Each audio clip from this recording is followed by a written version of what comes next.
नमस्कार डॉक्टर साहब, जयपुर में आप भाई। बैठे हुए हैं। क्या हाल है आपका? बिल्कुल मजे में है ताहिर भाई। आपसे आपने कहा गपशप हो रही वहाँ आप है। मज़े में हैं, और और चूंकि आप काम बहुत नेक कर रहे हैं, अपने काम के हवाले से हमें बताइए कि ये ऑर्गेनाइजेशन आपको बनाने का ख्याल कैसे आया? मैं आज से 10 साल पहले एक किसी भी मिडिल क्लास आदमी की तरह अपनी रोजी रोटी कमाता था, अपनी एवरी मंथ इंस्टॉलमेंट देता था, बच्चों के एजुकेशन पे ध्यान देता था, वीकेंड पे थीम पार्टियां करता था। एक चिकित्सक हूँ, एक सर्जन हूँ, मेरा अपना अस्पताल है जयपुर के अंदर। फिर मेरा एक पाकिस्तानी हिंदू डॉक्टर थे, कोई कराची से आए थे भाग करके वो, और उनसे मेरा पाला पड़ा। तो उन्होंने जब वहाँ की कहानियां सुनाई तो मैं सनातन धर्म, हिंदू धर्म के प्रति शुरू से निष्ठावान रहा हूँ, और संघ के साथ, आरएसएस के साथ मैं काम भी करता रहा हूँ। लेकिन मेरा इन्वॉल्वमेंट बहुत डीप नहीं था। लेकिन उन डॉक्टर साहब की कहानी सुन के मुझे बड़ा दुख हुआ। तो मैंने मालूम किया कि जयपुर और जोधपुर राजस्थान के अंदर लगभग 1.5 से 2 लाख पाकिस्तानी हिंदू शरणार्थी, जो कि पिछले 10 साल में आए हैं, वो रहते हैं। तो मैं उनको पैसा देकर के उनकी मदद करता था, क्योंकि पाकिस्तानी सिटीजन के साथ में इंडियन सिटीजन का काम करना थोड़ा रिस्की काम था। 2014 में जब बीजेपी में अपने इलेक्शन मैनिफेस्टो में इस इशू को लिया, और ये मुझे ज्ञात है कि ये पूरा जो फोर्स था इसके पीछे वो श्री नरेंद्र मोदी जी का था, और उन्होंने इसको अपने इलेक्शन मैनिफेस्टो में रखा कि जो माइनॉरिटीज यानी हिंदू, सरदार, क्रिश्चियंस विभाजन के समय पाकिस्तान में छूट गए हैं और वे वहां अपने धर्म के कारण प्रताड़ित हैं, उनको वहां पर प्रोसिक्यूट किया जाता है, तो उनका नेचुरल बर्थ राइट है कि उन्हें भारत में शरण मिले, नागरिकता मिले। तो जब एक मेन स्ट्रीम पॉलिटिकल पार्टी इसको इशू को उठाती है, तो फिर मेरे जैसे एक आम आदमी के लिए बहुत सरल हो जाता है कि मैं उसको एज अ मिशन परसू कर सकूं। तो 2016 में फिर मैंने निमित्त एकम नाम से अपना एक एनजीओ बनाया, जिसका मतलब होता है कि हम सिर्फ इंस्ट्रूमेंट हैं डिवाइन के। हम हम करते नहीं है, हमसे कुछ करवाया जा रहा है। तो उसके बेसिकली 3 एम्स थे हमारे कि हम पाकिस्तान से हिंदू और सिखों को यहाँ पर लाएंगे। हमारे यहाँ पर हिंदू समाज जो है हमारा, उसमें भी कुछ हमारी कुछ विषमताएं हैं, देयर आर सम डिस्क्रिपेंसीज। तो जो दलित समाज है उसके साथ हम काम करते हैं। और मेडिकल केयर हम किसी भी जगह मुझे पता चलता है कि कोई गरीब आदमी जो अपना ट्रीटमेंट अफोर्ड नहीं कर सकता, तो जयपुर में हमारी पूरी एक टीम है, ऑन्कोलॉजिस्ट, कार्डियोलॉजिस्ट, गायनेकोलॉजिस्ट, डर्मेटोलॉजिस्ट, मैं खुद ही एंटी सर्जन हूँ। तो हम लोग फ्री मेडिकल केयर उनको देते हैं। ये मोटा मोटी हमारा काम है। हम भी पाकिस्तानी हैं, इधर हमारा हकूक, हमारा इज्जत आबरू का पूरे पाकिस्तान को मिलकर साथ देना चाहिए।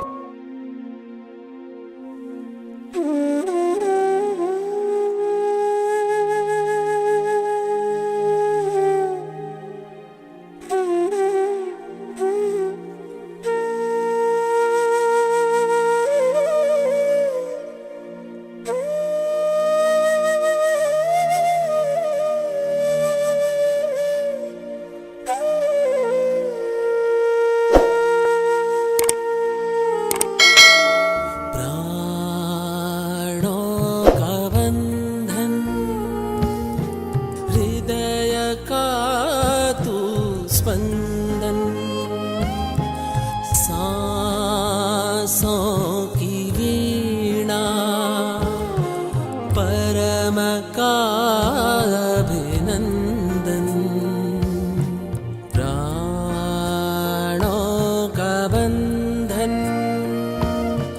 हृदय का तू स्पंदन सांसों की वीणा परम का अभिनंदन निर्दोष तेरा अस्तित्व रहे स्थायी तेरा सतीत्व रहे क्या करूं कैसे करूं तुझे लेके कहीं खो जाऊं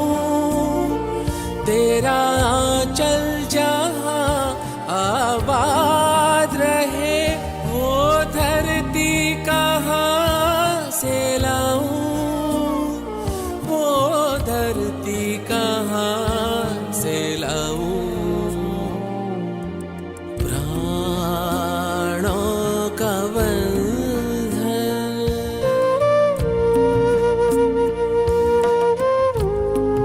क्यों वहाँ ऐसे पानी पीना पड़ता है हमको, नीचे सर झुका के पानी पीना पड़ता है? क्यों? हमारा हक नहीं है वहाँ पे? हम किस लिए काफिर है वहाँ? इसलिए हमको कहा जाता है काफिर है। क्यों सब 2 रुपये से हमको देखना चाहते हैं वहाँ लोग? किस वजह से देखना चाहते हैं? क्योंकि हम हिंदू हैं। जो जन्नत की ख्वाहिश दरिंदों ने पाली, तो क्यों उसकी कीमत भरे मेरी लाली। मेरी बेटी महक के सोनी कराची से अगवा हुई है, यहाँ कराची से डिफेंस के इलाके से। ख्वाहिश दरिंदों ने पाली, तो क्यों उसकी कीमत भरे मेरी लाली। क्या था उसमें दोष, क्या उसका कसूर, क्यों लेकर गए हो उसे घर से दूर। इस बेबसी के भार तले क्या जिंदा दफन हो जाऊं।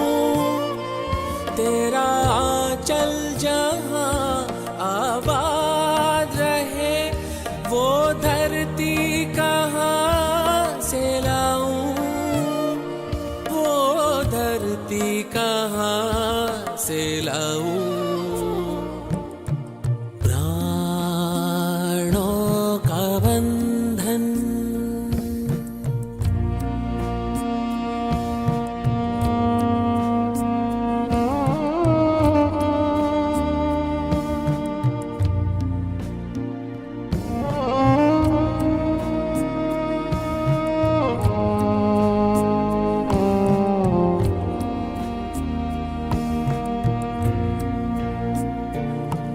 कहाँ के नवराते, कहाँ की दिवाली। अगर काफिरों से ताल्लुक जरूरी भी है ना, तो बस इतना ही है जैसे लैट्रीन के अंदर जाना मजबूरी है।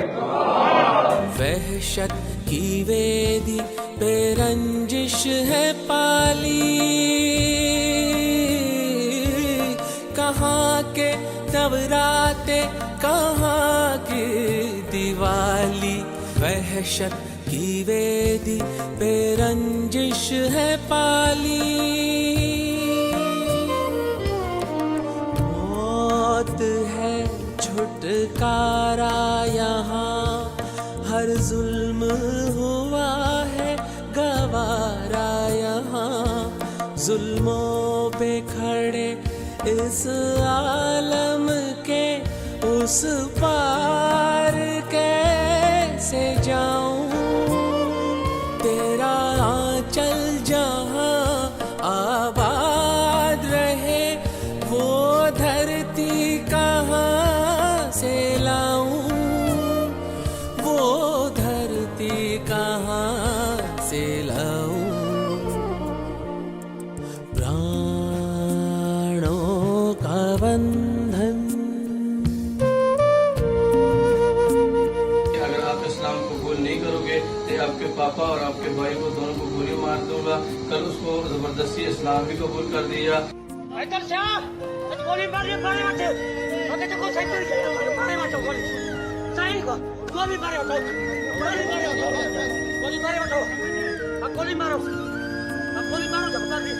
क्या हुआ उन वादों का, सद्गुरुओं का, अवतारों का। तूने तो हमको वचन दिया था धर्म और सत्य निभाने का। आ देख लुटे बैठे हैं हम, हर सांस सांस घुटे हैं हम। Just because of religion, उनको वहाँ से खदेड़ा जाता है, उनका जीना दुष्कर किया जाता है। जो पॉपुलेशन विभाजन के समय 35% थी, जो पॉपुलेशन आज 7% हो गई, उनके लिए तो जगह बची नहीं है। तो वो अगर हिंदुस्तान में आते हैं, जो भारत माँ की जय बोलते हैं। मान्यवर, हमने कहा था पड़ोसी देशों के प्रताड़ित धार्मिक अल्पसंख्यकों के संरक्षण के लिए सिटीजनशिप अमेंडमेंट बिल, जिसको सीएबी के पॉपुलर नाम से जाना जाता है, हम इसको लागू करने के लिए प्रतिबद्ध है। कर शंखनाद इस वेदना के पार निकल जाऊं, अब हाथ बढ़ा इस दावानल से, मैं भी तो मुक्ति पाऊं।